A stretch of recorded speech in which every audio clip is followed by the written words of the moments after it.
DJ आनंद jubilee चौक लातेहार नए गानों की प्रस्तुति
होली दिन अब गुया मोय तो अकेले में मोगे खिया बे गुया बुआ दोस्त काके तोया बे सिल मेरे होली खेले गोगा मोया बो सिल मेरे होली खेले कोटा डीजे सकील बाबू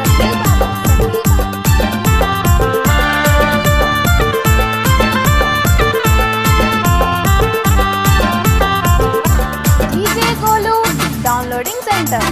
गारू गारू गारू रंग या बीरी के भूल न जाना होली खेले मोर से कोटा मगाओ या ना हेनार से रंग अबीर लेके भूल न जाबो होली खेले लोर से कोटा मगाओ तोया बे सिल मेरे होली खेले गोगा मोया बो सिल मेरे होली खेले कोटा डीजे सकील बाबू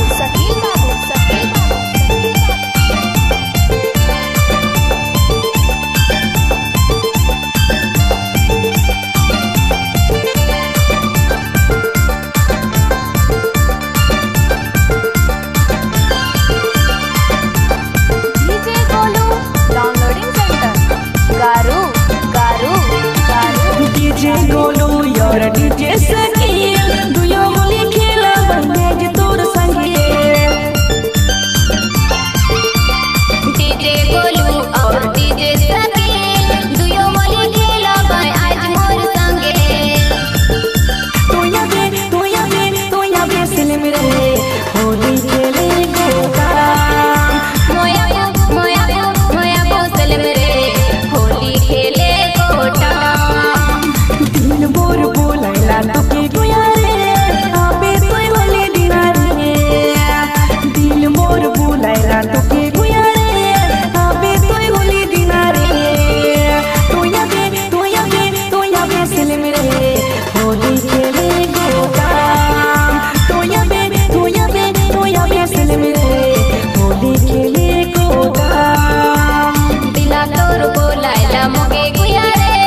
आपो मोय होली दिना रे दिला तोर बोलाइला मोगे गुया रे आपो मोय होली दिना रे मोया बोसल मेरे होली खेले गोटा मोया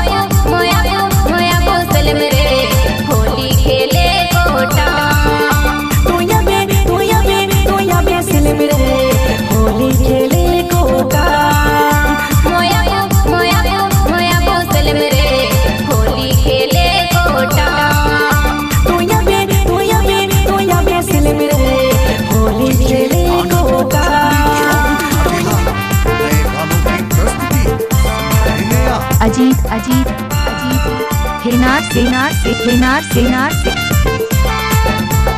www.jharkhandweb.in